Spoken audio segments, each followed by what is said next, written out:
ये रात बड़ी भाग्यशाली रात। 3 दिन, 2 दिन पीछे 2 रातें बीती और आज ये तीसरी रात और कल गुरु महाराज जी के चरणों में चौथी रात। जो मत्था टेक कर वापिस भी जाएंगे क्योंकि दिवाली का त्योहार है, सबने घरों में भी करना है। तो हजूर महाराज जी ने ये छूट दे दी थी कि चाहे मत्था टेक के दीपक जला के आप घरों में भी जा सकते हो, लेकिन जो प्रेमी पहली यात्रा में गए थे, क्योंकि उस वक्त अंदेशा था कि सब पूरी यात्रा कर भी पाएंगे या नहीं। महाराज जी भी कहते थे और हम भी नादान थे उस वक्त। तो उस वक्त महाराज जी एक भजन बोला करते थे।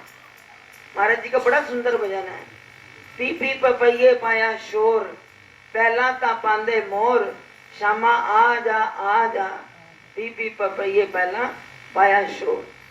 तो ये भजन सारे रास्ते चलता रहा, यात्रा में सब बोलते रहे और भी भजन चले। तो जब, क्योंकि हजूर महाराज जी के दिल में एक बात थी कि जे बच्चियां, पहले भी आपको बताया था कि रजौरी गार्डन मार्केट इतना 15 मिनट का भी रास्ता नहीं है, तो वहां जाना होता है, ये रिक्शे के बिना जाती नहीं है। और अब ये कह रहे नंगली साहब जाना है और महाराज जी ने ये कहा अगर मैं इनको मना करता हूं कि नहीं जाना तो पाप मुझे लगेगा, और अगर मैं कहता हूं जाओ तो सारा कष्ट गुरु महाराज जी को अपने ऊपर लेना पड़ेगा। और महाराज जी कहे मेरे दोनों, मैं असमंजस में, लेकिन हजूर महाराज जी ने बड़ी कृपा की। 2 साल लगा दिए महाराज जी ने आज्ञा देने में। महाराज जी के सामने अरदास की कि हमने सुपना की है कि आपका शरीर स्वस्थ हो जाए, क्योंकि महाराज जी को थोड़ी हार्ट की प्रॉब्लम हो गई थी। तो हमने कहा हमारे महाराज जी ठीक हो जाएं, हम नंगली दर पर पैदल चल कर आएंगे। 5-6 बहनें थी हम आश्रम में, हम लोग घरों से आते थे और ये आश्रम में रहते थे। तो और भी बहनें थी, कुछ आश्रम में कुछ घरों से आती थी, 4-5 जने थे। तो हजूर महाराज जी ने जब ये कहा कि हमारे मन की ये सुपना है, तो महाराज जी 2 साल जवाब नहीं दिया। इसी असमंजस में भेजूं या ना भेजूं, आज दिल्ली और नंगली साहब का अंतर नहीं है, कोई रास्ते में जंगल नहीं है, एक दुकान के साथ एक दुकान, एक मकान के साथ एक मकान जुड़ा हुआ है। उस वक्त घना जंगल था। तो महाराज जी ने कहा पहले अपने पिता तैयार करो, कुछ बड़े बुजुर्ग तैयार करो, कुछ माताएं तैयार करो, मैं जवान बच्चियों को कैसे भेज दूं। लेकिन चिंता, उस दिन इतवार का सत्संग, पहली यात्रा इतवार को शुरू हुई थी 1975 में, 23 अक्टूबर था, इतवार का दिन था। और महाराज जी ने कहा, महाराज जी ने उस दिन सत्संग नहीं किया आश्रम में, सुबह 4 बजे हमको यात्रा के लिए भेज कर, और महाराज जी चिंता में पता नहीं कहा। और महाराज जी ने स्वामी जी को कहा हर स्टाफ से मुझे फोन करना होगा। उस वक्त ये मोबाइल फोन नहीं थे, फोन दूसरे थे। तो उन फोन के द्वारा महाराज जी को सूचना दी जाती रही, अब इस पर पड़ाव पर पहुंच गए, अब जमुना पार कर ली, अब यहाँ पहुंच गए। और महाराज जी उस दिन सारा दिन अंदर कमरे में फोन का संदेशा लेते रहे, 4 दिन। और जब जो तीसरा दिन था आज की रात, तो यहाँ हजूर गुरुदेव दिल्ली से चलकर, ये जो पंडित जी, इनके बच्चे पंडित जी रौनक राम जी, जिनके बच्चे श्याम सुंदर जी, राधे श्याम जी, ये भोजन की व्यवस्था करें। पहली यात्रा से लेकर आज 49वीं यात्रा है, इस घर से लंगर की सेवा लगातार चल रही है। ये गुरु महाराज जी की अनंत कृपा है। ये उनका एक एक रोम गुरु महाराज जी की सेवा के लिए, माता जी थे, उनका एक एक रोम गुरु महाराज जी की सेवा के लिए समर्पित था। आज घर में लहरे बह रहे हैं ये बच्चे, उसी तरह उनके नक्शे कदमों पर चलते हजूर महाराज जी ने ये सेवा हमें दी है पद यात्रियों की। हमारे भाग जाग गए और आज घर में भाग लगे हुए हैं गुरु माई की कृपा से। तो वो यात्रा में तीसरे दिन हजूर महाराज जी इनके घर में सोए और हमें हुक्म नहीं था कि महाराज जी के वहां जाकर दर्शन करें। इतनी तड़प महाराज जी ने दे रखी थी, क्योंकि अपने गुरुदेव के लिए किसके दिल में तड़प नहीं होती कि हमें गुरुदेव, कहते ना गोपियों के लिए क्या था, मथुरा और वृंदावन का कितना रास्ता है, 13 किलोमीटर है शायद, इतना ही रास्ता है जो जाने वाले रोज के, मथुरा और वृंदावन का इतना ही अंतर है। तो कहाँ भगवान कृष्ण और मथुरा में जाकर बैठ गए और गोपियों को आज्ञा नहीं दी, और वही हालत हमारी थी। हम उस वक्त 20-22 लोग थे पहली यात्रा में, और वो यात्रा गुप्त थी, किसी को पता नहीं था लंगर देने हैं, लेकिन 4 घरों में थे। और मैं हंसी की बात बताऊं कि हमारे साथ एक बहन थी, कंचन थी, वो अमेरिकन एक्सप्रेस में सर्विस करती, कभी कदम जमीन पर नहीं रखे होंगे, नाजुक। तो हमारे साथ वो यात्रा में चली। जब आया आगे दोराला स्टेशन आएगा, सवेर का जो नाश्ता, क्योंकि उस यात्रा में भजन कीर्तन नहीं था, क्योंकि महाराज जी ने गुप्त यात्रा करवाई जंगल की वजह से, कि किसी को पता ना चले कि जवान बच्चियां यात्रा में जा रही, क्योंकि वक्त ऐसा था। तो महाराज जी ने सब भक्तों को आदेश दिया था, जो हमारे साथ पुरुष भाई लोग महात्मा लोग थे, कि जब जंगल आएगा सारे इकट्ठे चलना, शहर में 2-2 बच्चियां और एक बच्चा और एक बुजुर्ग, ऐसे साथ में चलना, इस तरह यात्रा करनी है। डर का माहौल था 1975 में। तो महाराज जी ने हमें कहा, इस तरह की आज्ञा दी। बड़ा घबराए कि कैसे जाना होगा, कैसे क्या होगा। तो वो रास्ते में क्या था, हम डरते थे, पता नहीं अभी कितना चलना है, पहली यात्रा थी, कितना चलना है। तो हमारे पिताजी थे, अभी नाम ले रहे थे, उन्होंने पता क्या कहना, कहना बस ओ 5वां पेड़, बस उतना ही जाना। अरे 5 पेड़ तो निकल गए, 5 पेड़ निकल गए, अब स्थान नहीं आया। ये हालत होती थी हमारी, चलते थे पहली यात्रा में। तो इस तरह करते करते तो उस बहन के साथ क्या हुआ, जब मेरठ में पहुंचे, तो ये प्रहलाद नगर है या उसके पास ही कॉलोनी है ब्रह्मपुरी में हमने रात रुकना था। तो वो जो अमेरिकन एक्सप्रेस में नौकरी करने वाली, जिन्होंने दिन में 2 बार मुंह धोना, 4 बार मुंह धोना, तो रास्ते का हाल क्या होता, मिट्टी। तो वो हमारे पिताजी को कहने लगे, बाबूजी कहते थे, कहते हाँ जी बोलो, कहते बाबूजी अते शीशा नहीं मिलेगा। मैं एक बात, क्योंकि हंसी की बात, वो वक्त बचपना था, तो बाबूजी ने कहा हुणे शीशा दिखा देते हैं। तो उन्होंने मजाक में बड़ा कुछ और अपना कह दिया, किसी को कोई बात बुरी नहीं लगती थी। हम लोगों ने जंगल जाना, बैठ जाना, खड़े न हो जाना, टांगों में पड़ जाना। और रात को पिताजी ने, बाबूजी ने, जितने बुजुर्ग थे, कहना इन बच्चियों की टांगों की मालिश करो, कभी घर से निकली नहीं है। वो माहौल था। आज तो किसी को फुर्सत ही नहीं है, चल के थक जाते, सोते पता ही नहीं लगता कब दिन की सीटी बच जाती है। तो ये गुरु महाराज जी की कृपा इतनी बरस रही है। वो भी वक्त बड़ा अनमोल था और ये भी वक्त बड़ा अनमोल है, फर्क कोई नहीं है। तब वो नजारे थे, आज ये नजारे। जब वो बच्ची, क्योंकि उसी के साथ मजाक बनता था, नाजुक थी, जब वो पहुंची तो राले सारे पेड़ों के नीचे लेट गए। नाश्ता मिला कहाँ, स्वामी जी कहते हैं इन बच्चियों को ना यहाँ होटल है ना, प्याज के परोठे खिला दो, बनवाए। हम सबको वो वक्त भी था खाने का, मिला खाने को। और वो लड़की कहने लगी, भाई अपना थोड़ी देर लेट जाए, खा दिए परोठे, अब हिम्मत नहीं चलने की, सुस्ती आ गई, ऐसे लेट जाओ। अब पिताजी ने भी मजाक कर दिया, उन्होंने वो चल रही, पता क्या रही थी, इतनी हील वाले सैंडल पहन। उन्हें पहली यात्रा पता नहीं था, अब तो सबको पता है, चप्पलें क्वालिटी की खरीद के लाते हैं कि पैरों में छाले ना पड़े। उस वक्त नहीं पता था कि यात्रा में क्या पहनना है, कैसे चलना है। तो वो सैंडल इतनी ऊंची चप्पल, सब मजाक करें, कभी पैर टेढ़ा, कभी उल्टा, कभी जैसे। जब पहुंचे वहां तो पिताजी ने मजाक कर दिया, उन्होंने एक पेड़ के साथ दोनों सैंडल टांग दिए। अब वो जब उठी, सो के थोड़ा, बाबूजी, सब बाबूजी के पास जाते थे, वो थोड़ा मजाक करते थे, हंसते खेलते, बच्चों को सफर का पता ना चले, तो वो सबको लेकर जाते रहे। तो वहां कहते, बाबूजी मेरे सैंडल। वो कहते, मैं सुनी आजकल पेड़ा थे आंखों की बजाय सैंडल लग रहे थे। मगर ऐसे हमारा रास्ता, आज तो ये भजन कीर्तन में रास्ता व्यतीत हो रहा है, एक एक घड़ी का मोल, ये भी महाराज जी ने हमें बताया। और वो भी जो मोल था, कि उन्होंने कहा इन बच्चों को कुछ महसूस नहीं होना, ये महाराज जी ने आदेश दिया था, मेरे बच्चों को थकावट महसूस नहीं होनी चाहिए। वो सारे रास्ते किसी न किसी बहाने हमें हंसाते हंसाते नंगली तक ले गए। और जब हम पहुंचे, नंगली की जगह पर पहुंच गए, हमारे साथ क्या हुआ, ये गुरु महाराज जी ने, हमारे एक महात्मा जी थे सत्यानंद, आजकल वो शरीर में अब नहीं हुए, वो भी यात्रा में साथ थे। स्वामी जी हमारे बड़े भोले थे और वो थोड़े चुस्त थे। तो उन्होंने सबने कहा कि हमें शाहपुर से तो नंगली का रास्ता पता है, शाहपुर से नंगली का रास्ता पता है, लेकिन उससे पहले नहीं पता कि कैसे। और ये महात्मा जी गए हमारे स्वामी जी को, स्वामी जी एक जो रास्ता है, महात्मा जी कहते थे उस वक्त, स्वामी जी भी नहीं कहते तो मुंह से निकलता है, तो महात्मा जी एक रास्ता यहाँ से वलीदपुर से अंदर गांव गांव में जाता, वो शॉर्टकट है।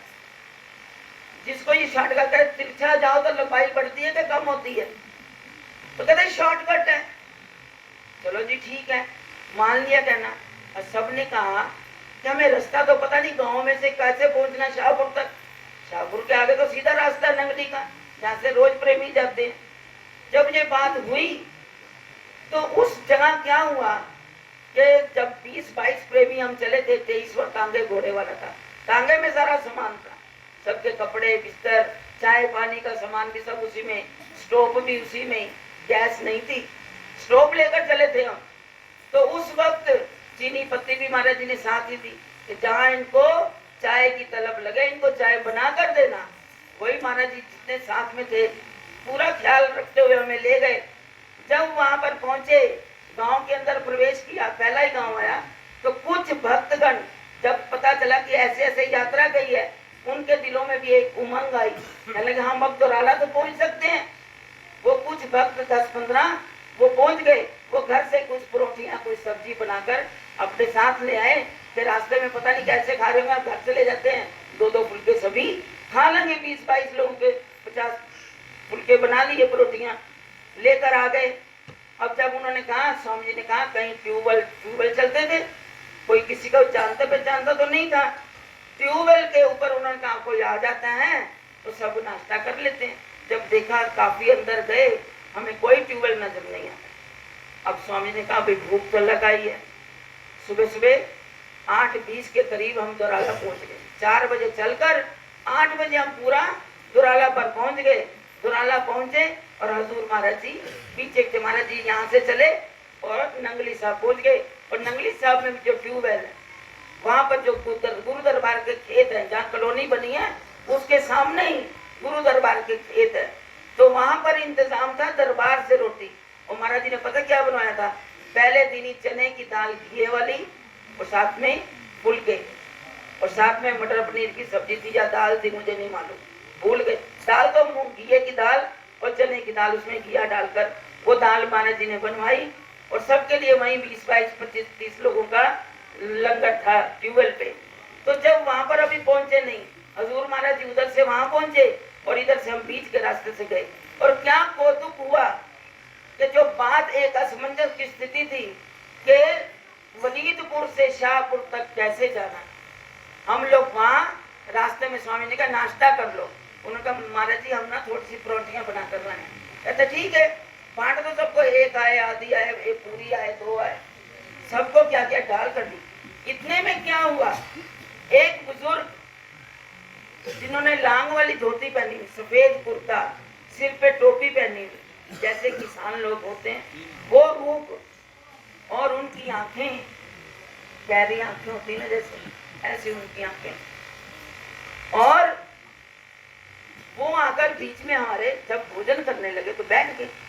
सबकी नजर पड़ी, सब कहने लगी ये कौन है, ये गांव के लोग हैं, कौन है, हम लोगों के बीच में बैठ गए हैं। तो किसी को कोई ऐसी बात मन में थी भी नहीं।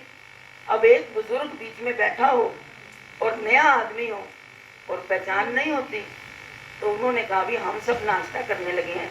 और उन्होंने, उनका स्टाइल क्या था, मुंडेर के ऊपर बैठ गए, हाथ में सोटी पकड़ी हुई, जिसके ऊपर सांप जैसे बल होते हैं ना, ऐसी सोटी उनके हाथ में।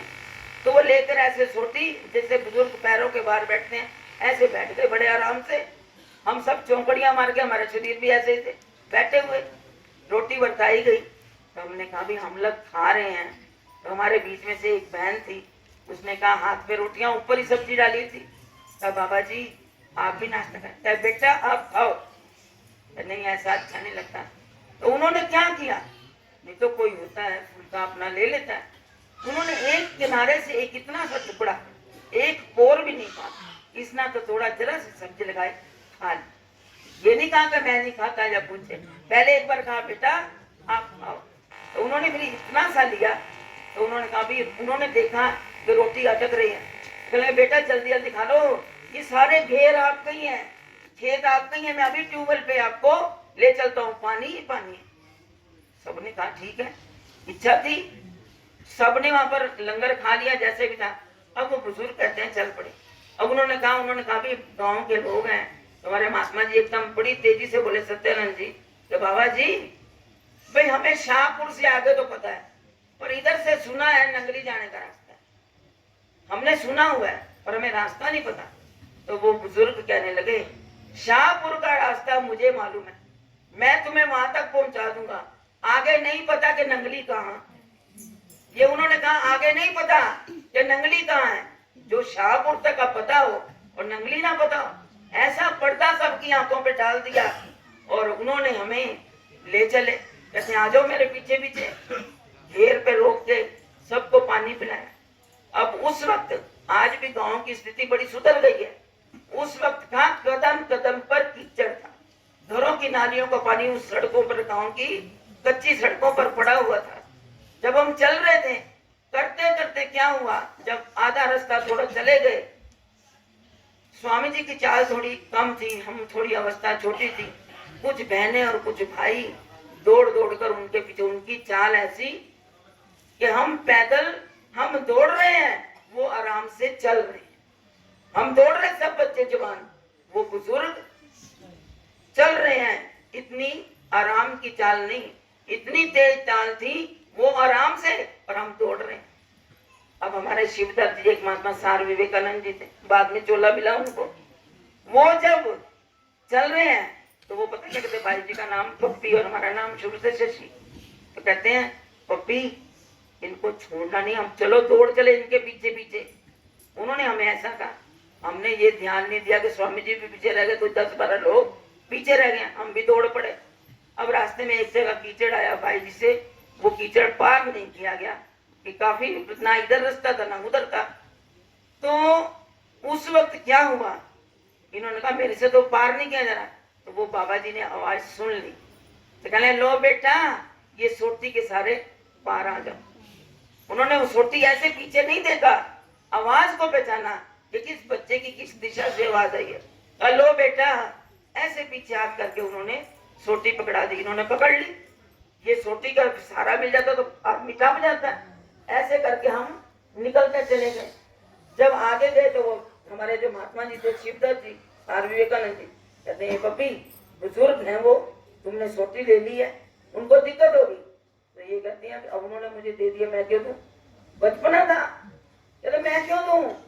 कहते हैं इन्होंने कहा बाबा जी सोटी दे दूं, कहते बेटा मैंने तो दे दी, आगे तुम्हारी मर्जी, ये उनका जवाब। तो जब हम चलते चलते शाहपुर आ गया, हमारा ध्यान ही नहीं कि कोई पीछे रह गया, हमारी नादानी। हम वहां पर पहुंचे, जब हम शाहपुर का एक दरवाजा बहुत बड़ा, आज भी वो दरवाजा है, हम वहां पहुंचे तो जितने भाई लोग थे हमारे साथ, भाई थे हमारे जो भी बुजुर्ग एक दो साथ में थे, उन्होंने पता क्या किया, बाबा जी कहा बेटा अब ये शाहपुर आ गया, बस अब आगे आपको पता है रास्ता, आपको पता ही है, शाहपुर मैंने पहुंचा दिया। हमारे सामने उन सब भाइयों ने उन बाबा जी को दंडवत प्रणाम कर, हम सबने पैर छुए तो उन्होंने आशीर्वाद कैसे दिया, दोनों हाथों को यूं करके हमारे सिरों के ऊपर ऐसे हाथ रख दिए, सबके सिरों पर, जो हम बहने साथ में थी, हमसे दूसरी तरह नहीं तो गांव का आदमी कोई बताओ पैरों को हाथ लगवाता है, उन्होंने दंडवत कर दी, उनको आशीर्वाद दिया, हम लोगों ने प्रणाम किया, दोनों हाथों से हमारे सिर पर रखा। कहते अच्छा बेटा मैं सामने घेर में जा रहा हूँ अभी, हमने कहा ठीक है। अब हमारे मन की भी यह ध्यान हट गया, अब ध्यान आ गया, पीछे वाले अभी आए नहीं। इतने में जब स्वामी जी आए पीछे से, हमें आते ही कहते हैं शिवदत्त जी, हम लोगों को बोला वो बाबा जी कहाँ है, हमने कहा बाबा जी ये सामने वाले घेर में गए हैं, सामने वाले घेर में गए हैं। स्वामी जी उस घेर में सामने अंदर ही चले गए, यहाँ कोई बाबा जी आए, यहाँ तो अंदर कोई नहीं आया, यहाँ अंदर कोई नहीं आया। जब ये बात स्वामी जी ने सुनी तो बाहर आ गए, उसके अगला वाला मकान था, बाहर खड़ी थी, वहीं उन स्वामी जी की दशा कुछ और हो गई। उनकी आंखों से झरझर आंसू बहने लगे कि ये सब लोग आगे आ गए, वो कोई और ही चीज थी जो हमें राह दिखाने आ गए, हमें कुछ पता नहीं था। ये गुरु महाराज जी ने लीला हमें वो दिखाई कि स्वयं, क्योंकि हम जहाँ जिस मुंडेर पर बैठते थे, तो वो जो शिवदत्त जी जिनको हमने कहा, कहते हैं भाई जी ये देखो ये हमसे आंखें नहीं मिला रहे। तो महापुरुष किसी से आंखें मिला, हम में ताब है, वो कहे इनकी आंखों में झांक कर देखो, देखना जरा, हमको कहे हम नादान थे, हम उनकी तरफ देखें तो वो मुंह इधर कभी इधर कर ले, कभी मुंह उधर कर ले। वो दृश्य आज भी भूलता नहीं नजारा कि हमें गुरु महाराज जी ने कैसे दर्शन दिए। उस वक्त हमें नंगली की राह पर डालकर, नंगली की राह पर डालकर कि अब आगे नंगली तुम्हें पता है, यहाँ तक नहीं पता था वहां तक मैंने तुम्हें पहुंचा दिया। और स्वामी जी की जो दशा थी, आप कभी कॉलोनी में जो लोग गए हैं, स्वामी जी का जो समाधि मंदिर है उसके पीछे एक चित्र स्वामी जी का लगा हुआ है, उसमें उनकी बड़ी वैराग्यमय स्थिति की अवस्था है। वो उन दिनों की जो 40 दिन स्वामी जी ने भोजन भी ढंग से नहीं किया, उन्होंने बाल भी नहीं बनवाए, उनके बाल भी उतने बड़े बड़े, उनकी दाढ़ी भी उतनी बड़ी बड़ी, वैराग्य की अवस्था में कि मैं स्वामी गुरु महाराज जी के दर्शनों से चूक गया। उन्होंने किसी पर गुस्सा भी नहीं किया, बस उस वक्त इतना पूछा कि वो बाबा जी कहाँ है। हमने कहा सामने घेर में गए, अंदर पूछने चले गए। तो जब उन्होंने कहा कि बाबा जी तो यहाँ कोई आए ही नहीं, इस घर के अंदर कोई नहीं आया अभी, अब किसको पूछते। तो बाबा जी उस रूप में हमारे साथ होते तो बात थी ना, गुरु महाराज जी स्वयं आए थे। तो पहली यात्रा में उन्होंने ऐसी राह दिखाई, और जब हम पहुंचे ट्यूबवेल पर, हजूर महाराज जी को भी बताया, लेकिन फिर ये अवस्था को गुरु महाराज जी ने बदल दिया, अपने उस रंग में हम लोगों को कर दिया कि हजूर महाराज जी गुरुदेव मिल गए हैं। हम जिनका इंतजार कर रहे थे, जिन्होंने यात्रा की आज्ञा दी थी, और हम लोगों ने नादौना ने पता क्या भजन बनाया, जो महाराज जी का एक भजन था, हम महाराज जी को सुनाने लगी कि पी पपैये पाया शोर पहलाता पांदे शोर। और हम कहें कि बाँ फड़े आप ले जावे, शाम में राता एवं घबरावे। तो पता चल गया कि 4 दिन महाराज जी ने 1 मिनट भी चैन नहीं लिया कि मेरे बच्चे कैसे पहुंचेंगे, किस हालत में पहुंचेंगे।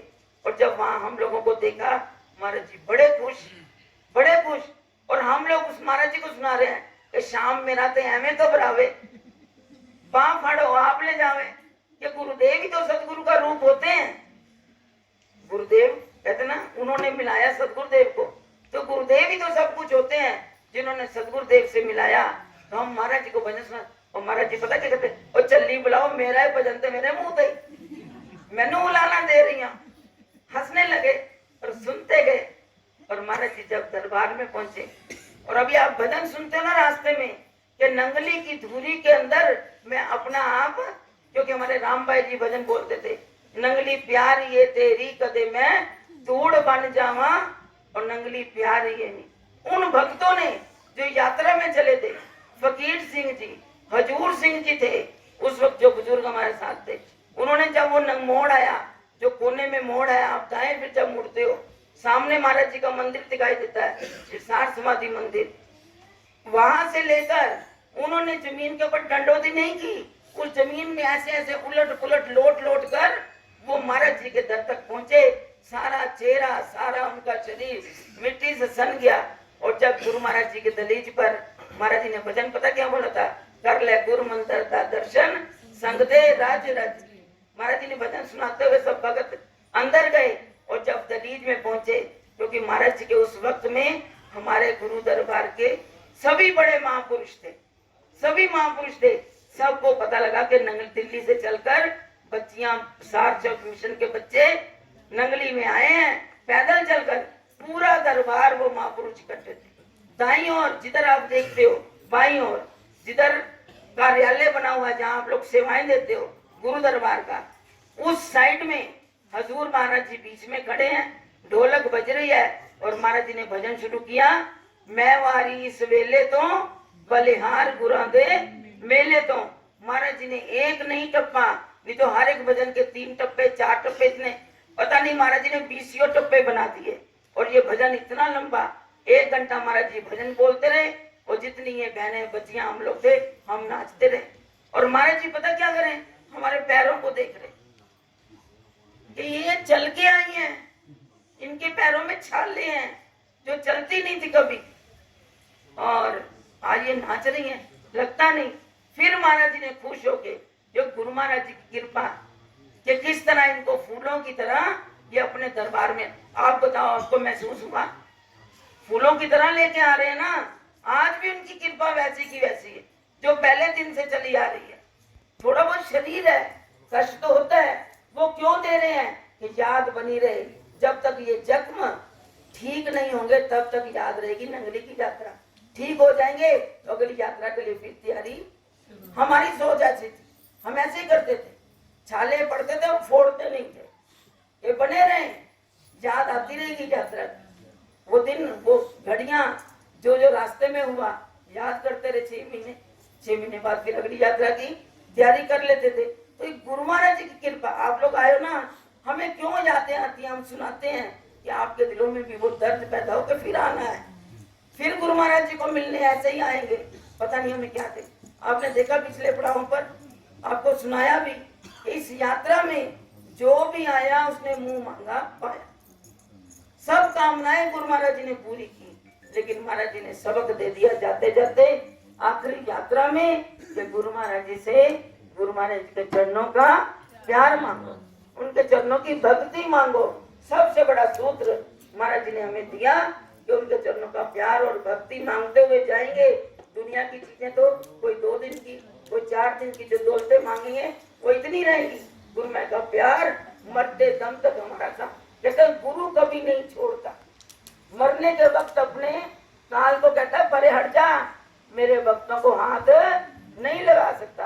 काल के हाथों से भी गुरुदेव छुड़ाते हैं। तो हमारे गुरुदेव भगवान ने हमें कदम कदम पर ये यात्रा करवाई, 4 दिन दिए, हमें पूरे वर्ष का उसका फल मिल जाता है। श्वास श्वास गुरु महाराज जी के नाम का जाप चलता है, भजन चलते हैं। अभी देखो कैसा आनंद आ रहा था। अभी ये भैया ने बताया नहीं तो उस मस्जिद में क्या हुआ था। जैसे अभी कहते ना, अब तो भजनों का रूप बदल गया कि गुरु महाराज जी हमें पैदल तो कहते हैं जगह जगह शोर मचाई रखता, भक्तों का एक प्यार बोलता है अपने गुरुदेव के प्रति। तो उस वक्त क्या हुआ था, ये बच्चे जो थे ना, स्वामी जी बैठे थे पलंग पे पीछे, महाराज जी भी बाद में आते थे। 5 यात्राएं महाराज जी ने करवाई 1980 तक, 79 तक 5 यात्राएं, 75 से 79 तक 5 यात्राएं करवाई। तो महाराज जी को इन्होंने भजन पता है कि स्वामी जी को क्या सुनाया कि लारा लप्पा लाई रखदा भगतानु गोल बिठाई रखदा। तभी आप तो ऐसे हैं, आप तो सोंदा पलंगा थे साडे लिए दरिया बिछाई रखदा। और स्वामी जी हंसे, आप ते खांदा हलवा पूड़ी साडे लिए लंगर बनाई रखदा। इन्होंने भी कलियां जोड़ जोड़ के, और स्वामी जी हंसे। वो भी नजारे इस यहाँ पे वो धर्मशाला मस्जिद की बात कर रहे थे ना, वहां के वो नजारे थे। तो रात अभी कहते ना कि रात अभी बाकी है, बात अभी बाकी है, हमारी बात कभी पूरी नहीं होगी सदगुरु से। अब समय की पाबंदी हम सब पर लगी हुई, समय की पाबंदी लगी हुई है कि रात को सोना भी है, सवेरे फिर 4 बजे 3 बजे भी सब बच जाएगी, जागना भी है, अपनी डगर की ओर चलना भी है। और अभी देखो गुरु महाराज जी ने जिन बच्चों को कई केक कटे हैं रास्ते, बच्चों के जन्मदिन अब बच्चे यात्रा में ही मनाते हैं। कोई लंगर करवाता है, कोई टॉफियां बांट रहा है। अब देखो आज जन्मदिन के एक बच्चा बाहर विदेश में है ना, जिसका जन्मदिन मनाया जा रहा है, और आज इस घर में जो लंगर दे रहे हैं उनकी भी बहू का, पुत्र वधू का, उसका भी आज जन्मदिन है। वो भी गुरु महाराज जी के चरणों में। भाई किसी का भी है, समझो केक किसी का भी कटे, हमारा जन्मदिन मनाया जा रहा है। क्योंकि महाराज जी कहते थे कि इसी बहाने हम अपने रूठे जन्म को मना रहे हैं। उनके चरणों में केक काटने की तो अंग्रेजी पद्धति है, लेकिन चलो जैसे दिल खुश हो जाए। तो गुरु महाराज जी हमारे पता नहीं क्या क्या बंधन काट रहे हैं, हमें खुशियां दे रहे हैं। तो ये खुशियों वाली यात्रा है। ये रास्ते में जिस जिसकी मुरादें पूरी हुई उन्होंने खूब प्रसाद बांटे। तो गुरु महाराज जी की कृपा से वो मन्नतें मान के जाते हैं। तो ये यात्रा सबकी वो मन्नतें पूरी कर रहे हैं और दुनिया को वो प्रसाद बांटते हुए आ रहे हैं। तो गुरु महाराज जी की अपार कृपा बरस रही है। आज ये यात्रा की आखिरी यात्रा। और अभी देखो हमारे रतन भैया जी मुझे नजर आ गए हैं, ये भी पहुंच गए हैं अपने वक्त पर। इनको वायदा किया था, ये पहले होकर गए हैं, संगत का मार्केट में स्वागत करके गए हैं और यहाँ मिलकर गए हैं। और इनको कहा था कि नहीं जरूर पहुंचना। तो महाराज जी की लीलाएं चल रही थी, नजर इनके ऊपर पड़ गई। तो अभी केक कटेगा तो उसकी रौनक ये लगा देंगे, कसर पूरी कर देंगे, अपनी हाजिरी लगवा लेंगे और आप सबको और मस्त बना देंगे। क्योंकि गुरु महाराज जी के प्यारे बच्चे हैं, इनके दिलों में वो प्यार, वो आनंद, वो उमंग भरी हुई है। गुरु महाराज के प्रति उनका प्यार भरा हुआ है, आपको और मस्ती लुटा देंगे। तो मैंने बस इतनी बात कहनी थी। और अभी भैया शिव जी ने कहा कि हमारे स्वामी जी एक महत्व बताते थे कि यात्रा में किसी का कुछ खर्च नहीं होता। आप अपना पाव प्रसाद, किलो प्रसाद, इतना डब्बा रास्ते में गुरु महाराज की कृपा से हम कहते हैं जिसको चाहे एक बिस्कुट, जो प्रेमी प्रसाद देता है, हम कहते हैं थैले साथ लेकर आओ। आप हरिद्वार जाते हो, प्रसाद लेकर आते हो, अपने मोहल्ले में प्लेटों में डाल डाल कर सबको बांटते हो। तो यात्रा कर गए। अरे ये तो नंगली तीर्थ की यात्रा है, जो प्रसाद मिलता है थैले में डाल लो, नहीं खाया जाता। जहाँ जाओगे यात्रा का प्रसाद दोगे तो वो भी तर जाएंगे। क्योंकि ये ठेका गुरु महाराज जी ने कहा है कि तुम्हारा ठेका नहीं लिया, जो घरों में बैठे हैं उनका भी ठेका मैंने लिया। तो वो कहते हैं प्रसाद जो है कई जीवों का। अब रास्ते में कोई पूड़ी नहीं खा सकता तो वो लेता है, वो एक साइड में डालता है। अरे उसको भी तो कोई कीड़े मकोड़े खाते होंगे, कोई चिड़िया चुग जाती होगी।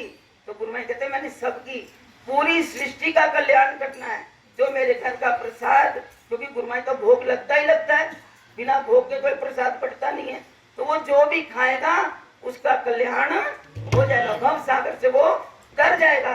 तो इसलिए आज थोड़ा सत्संग लंबा हो गया कि गुरु महाराज जी की याद जो दिल से जाती नहीं। और ये रात फिर अगले साल इसी तरह इस धर्मशाला में, इस बैंक्वेट हॉल में इसकी जो स्थिति थी वो पहले हमने देखी। और आज जो स्थिति है ये गुरु महाराज जी की अपार कृपा।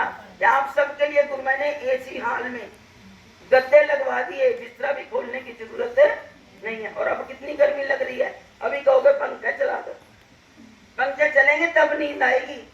ऐसी लोरी देकर गुरु महाराज सुनाते प्यार से, थपकियां दे देकर इतने आनंद में उन्होंने कर दिया सबको। तो गुरु महाराज की कृपा को कभी मत भूल। दुनिया के कोई कृपा तुम पे कर देगा ना दुनिया वाला, तो तुमसे बदला मांगेगा। मेरे मालिक कभी आपसे बदला नहीं मांगे, वो दिल का प्यार मांगते, दिल का प्यार और समर्पण मांगते हैं।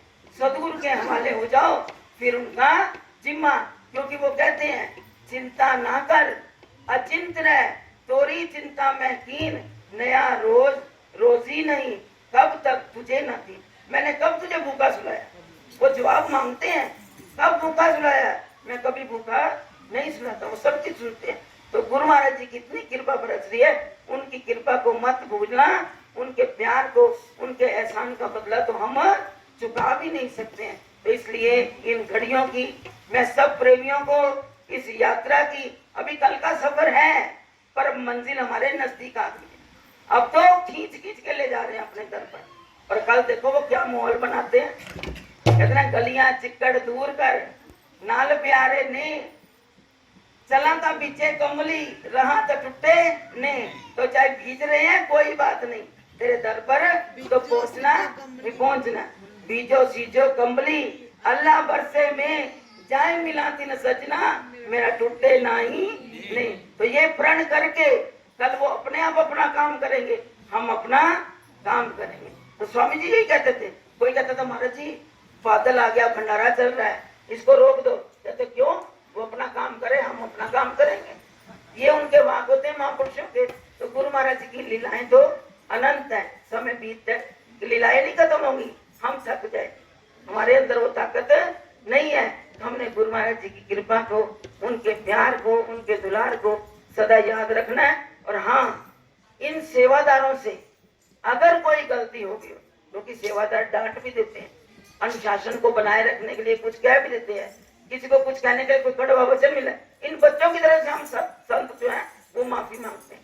बच्चों की गलतियों की ओर मत देखना, गुरु महाराज जी की रहमत की ओर आप सभी देखना, उस रहमत को याद रखना, कमियों को मत देखना। हम किसी की सेवा कर नहीं सकते और हमारी इतनी सेवा हो रही है, हम उसमें मीन में ना निकाले। इन शब्दों को मैंने आपसे कहना है। इस परिवार को भी, इन बच्चों का जिनका जन्मदिन है, गुरु महाराज के चरणों में मेरी यही अरदास है, इनकी दीर्घायु हो, गुरु महाराज जी की कृपा सदा बनी रहे।